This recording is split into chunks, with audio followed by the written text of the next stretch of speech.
Okay, in this video, I'm going to be talking about grouping in Ableton.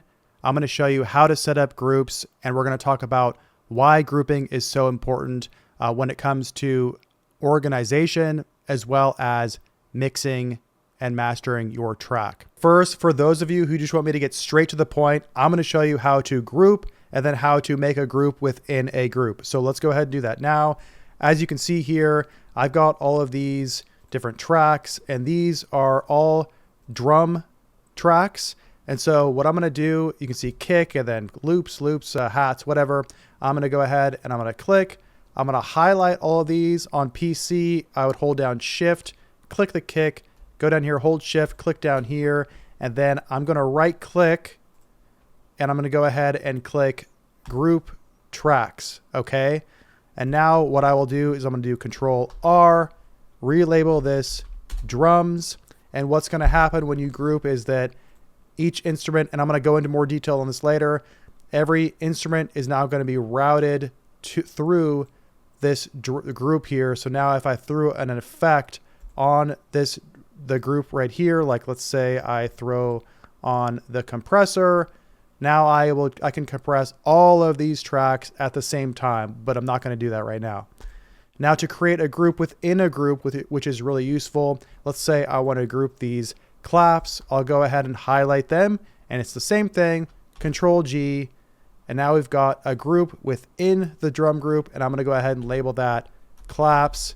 And you can just keep doing this, and it will automatically route them. So you can see these claps get routed through the clap group, and now the clap group as a whole gets routed through the drum group, and now the drum group gets sent out to the main or the master channel. Okay.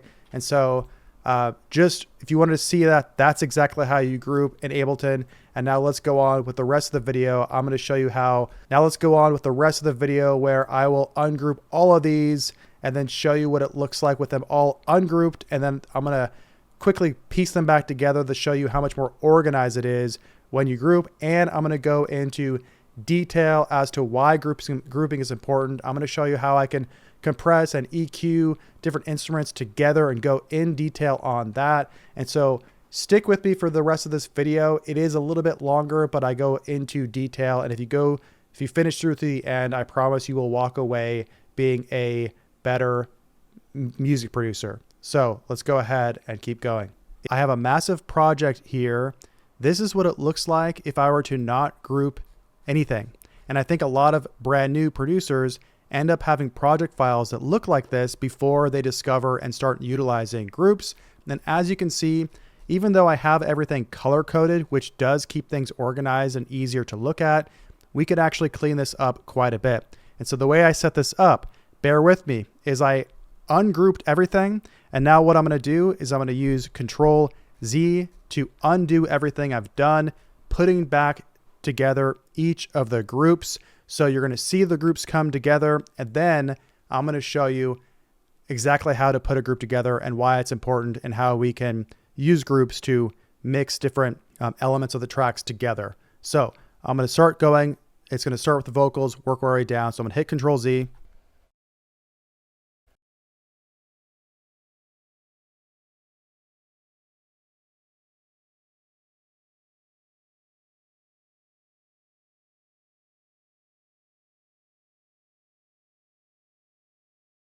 Okay, so you can see here the project file has gotten cleaned up and more condensed and a lot more organized looking, but now let me explain. And so this is how I like to personally group like the macro grouping of my project. I usually have drums, bass, my mids and my highs, which is like anything that fits into mids and highs, like synths, leads, anything like that, effects, and then vocals.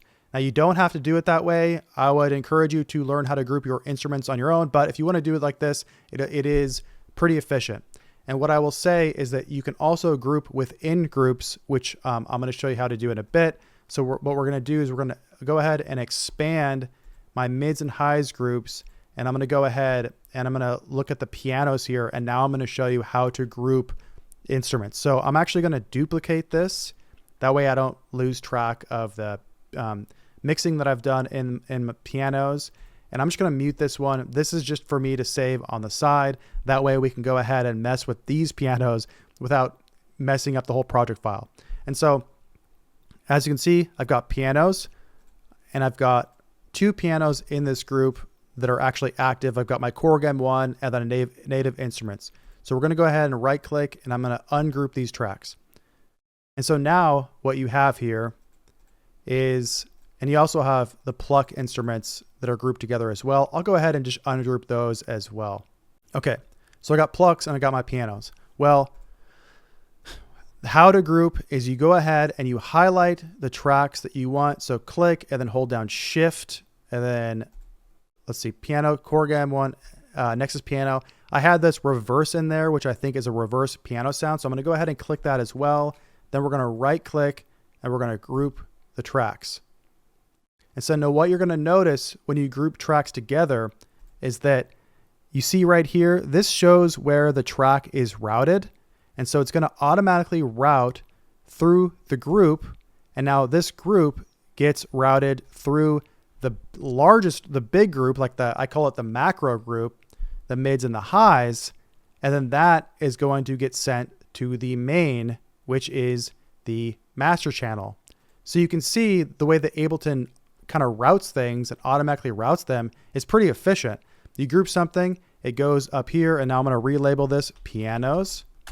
And then that group, which is within the larger group, gets sent up here in case you want to do even more processing to them, which as you can see, I have done. And then ultimately every group, every macro group that I have set up gets routed to the master. And that's where we're at our mastering. And so back to the pianos, I've got the pianos here. And as you can see, I'll go ahead and solo these and you can go ahead and take a listen what I got going on here.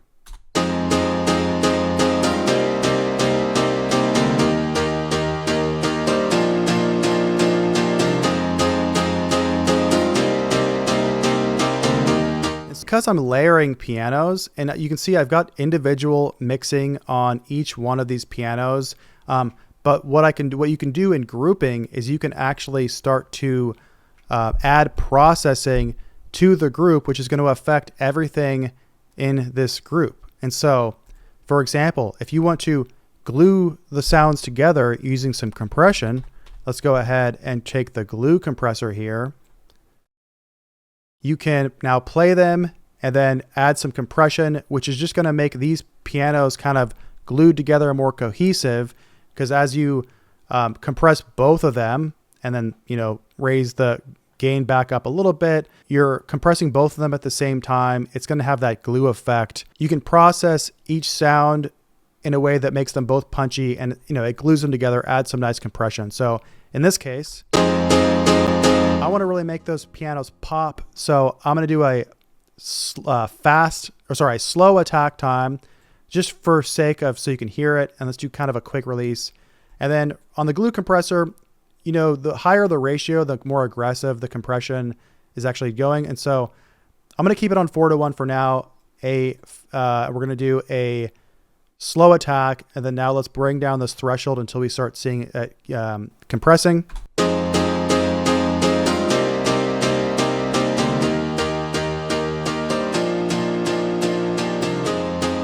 Okay, so a good amount of gain reduction. I'm going to add some makeup gain here. I'm going to go back and forth. That way I know that the volume is matched so we can really hear a difference here. I'm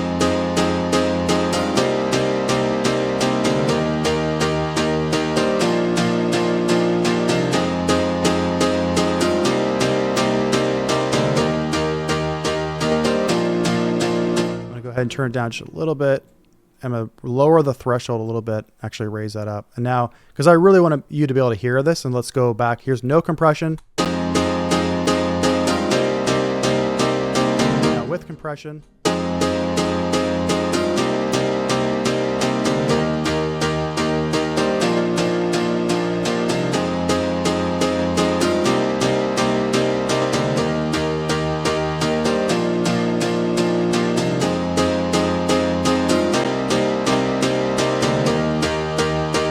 So it's kind of subtle, but you can hear that they're more compressed. and that I have emphasized the attack of the pianos. But now what I'm also hearing is that these pianos are a little bit muddy. And so what I'm going to go ahead and do is I'm going to throw in an EQ, and I'm going to do some mid-side EQing here. And what I'm going to do is I'm going to go ahead and go to the mid, which is this mono information of the track. And I'm going to get rid of any low end of these pianos in the, actually the side is what I want to do. I want to get rid of any side information of these pianos right here. I'm going to go back to mid, and I'm actually going to boost some of the mid. What that's doing is that's just increasing the low end in the mono of the low end, making it louder, getting rid of the sides. And then I'm going to go ahead and go to side, and I'm going to actually boost the sides of the piano like this. The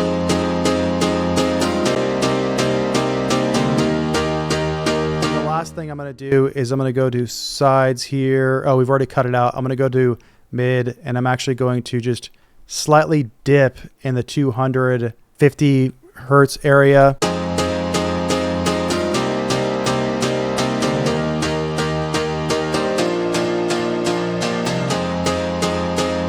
Now watch, if we go back and forth, here's the EQ off.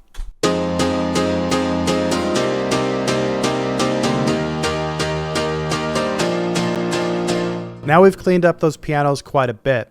And so by grouping them together, you can mix, each piano individually, but then by grouping them, you can ultimately then mix them as one cohesive piano.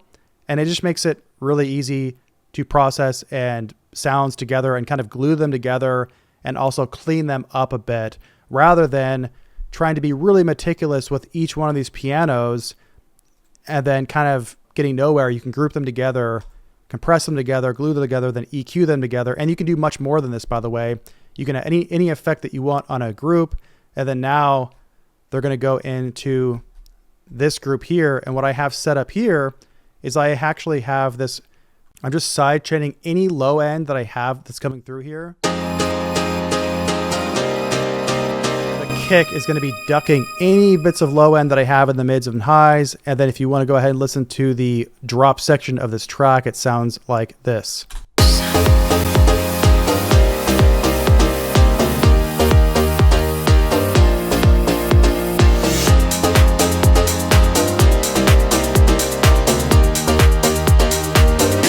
And you could do lots of stuff if you wanted to.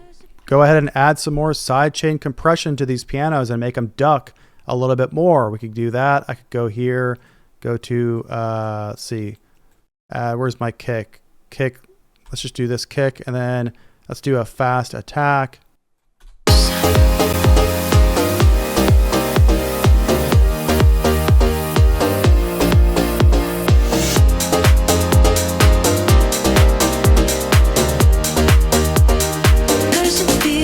That actually kind of made it a little bit more cohesive. So I'll go ahead and I'm going to play it once again.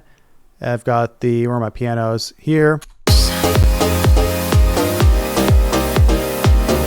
Here's without the side chain that I just added.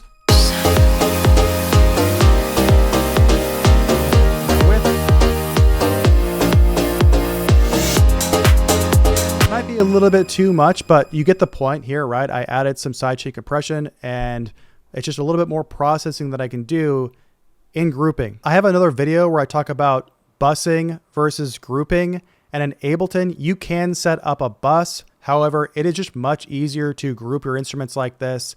And it is better for organization, and it is better for processing. As you can see, you can put groups within groups, and then you've seen how it automatically routes each group within group. And I love putting groups within groups. And then it just makes it so much easier to stay organized and mix and master your music to really get to that professional level sound. If you found this video helpful, please like and subscribe, and go ahead and comment below if there's any other topic that you'd like me to cover.